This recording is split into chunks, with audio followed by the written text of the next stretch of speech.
بسم اللہ الرحمن الرحیم۔ ناظرین، بنی اسرائیل میں ایک بدکار عورت تھی جو بہت بد کردار تھی۔ اللہ نے اس کو حسن و جمال سے خوب نوازا تھا۔ وہ بدکار بھی انتہا درجے کی تھی۔ پوری بستی کے ساتھ اس کے تعلقات تھے۔ وہ اتنی مالدار ہو گئی کہ اس نے اپنے لیے ایک بڑا محل بنوایا اور اس محل میں ایک تخت بنوایا۔ وہ بن سنور کر ملکہ کی طرح اس تخت پر بیٹھتی تھی اور اس کے ساتھ غلط کاری کرنے والے پورے شہر کے امیر افراد اس کے پاس آتے تھے۔ اس کی زندگی ایسے ہی گزر رہی تھی۔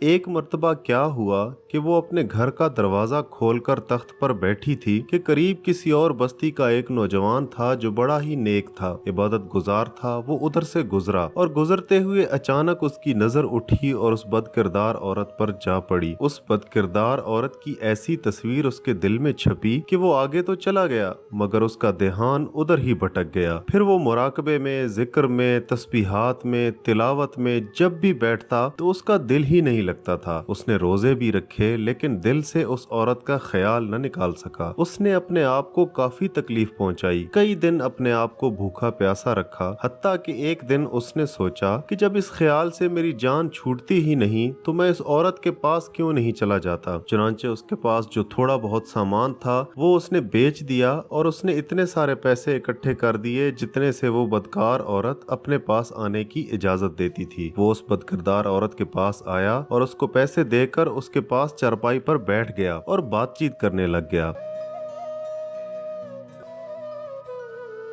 اچانک بات چیت کے دوران اس کے دل میں خیال آیا کہ میں نے نیکوکاری کے اتنے سال گزارے ہیں، آج میرے اللہ مجھے اس بد کردار عورت کے ساتھ بیٹھے ہوئے دیکھ رہے ہوں گے۔ بس یہ خیال دل میں آیا تو اللہ کا خوف دل پر غالب آ گیا۔ اس نوجوان نے خوف سے کانپنا شروع کر دیا۔ عورت اس سے پوچھتی ہے کہ تم کانپ کیوں رہے ہو؟ تمہارا چہرہ کیوں پیلا پڑ گیا ہے؟ اس نے کہا بس میری طبیعت ٹھیک نہیں۔ اس نے کہا پھر تم جس مقصد کے لیے آئے ہو وہ مقصد پورا کرو اور جاؤ۔ اس نے کہا نہیں۔ وہ بڑی حیران ہو گئی کہ آج تک میں نے اپنی زندگی میں کوئی ایسا مرد نہیں دیکھا جو میرے قریب اس طرح چارپائی پر آ کر بیٹھے اور پھر برائی کیے بغیر یہاں سے واپس چلا جائے۔ یہ کیسا نوجوان ہے؟ مگر نوجوان نے کہا میں جاتا ہوں یہاں سے۔ اس عورت نے پوچھا کہ تم کون ہو اور کیا چیز ہو؟ اس نے بتایا کہ میں فلاں بستی کا رہنے والا ہوں۔ میرے دل میں یہ خیال آ رہا ہے کہ میں نے اتنی عمر مصلے پر بیٹھ کر اللہ کی یاد میں گزاری، آج میرا اللہ مجھے تیرے ساتھ بیٹھے ہوئے دیکھ رہا ہے۔ بس اس کے بعد اس نوجوان کی آنکھوں سے جل تھل آنسو جاری ہو گئے اور وہ وہاں سے چل پڑا۔ ناظرین، وہ وہاں سے چل تو پڑا مگر اس عورت کو اس نیک نوجوان کی جو تھوڑی بہت صحبت حاصل ہوئی تھی اس کی برکتیں اس کو ملنا شروع ہو گئیں۔ عورت کے دل میں خیال آیا کہ یہ کنوارا نوجوان اگر اللہ سے اتنا ڈرتا ہے جبکہ اس نے کوئی گناہ بھی نہیں کیا تو میں تو سارا دن اور ساری رات گناہوں کے مرتکب ہوتی رہتی ہوں، میں تو خدا سے ڈرتی ہی نہیں۔ اس کے دل میں شرمندگی پیدا ہو گئی، ندامت اتنی زور پکڑ گئی کہ وہ ہر وقت یہی سوچنے لگی کہ میں کروں تو کیا کروں۔ اس کے دل میں خیال آیا کہ کیوں نہ اللہ کے نبی حضرت موسیٰ علیہ السلام کے پاس جا کر توبہ کی کوئی صورت نکالی جائے اور ان سے دعا کی التجا کی جائے۔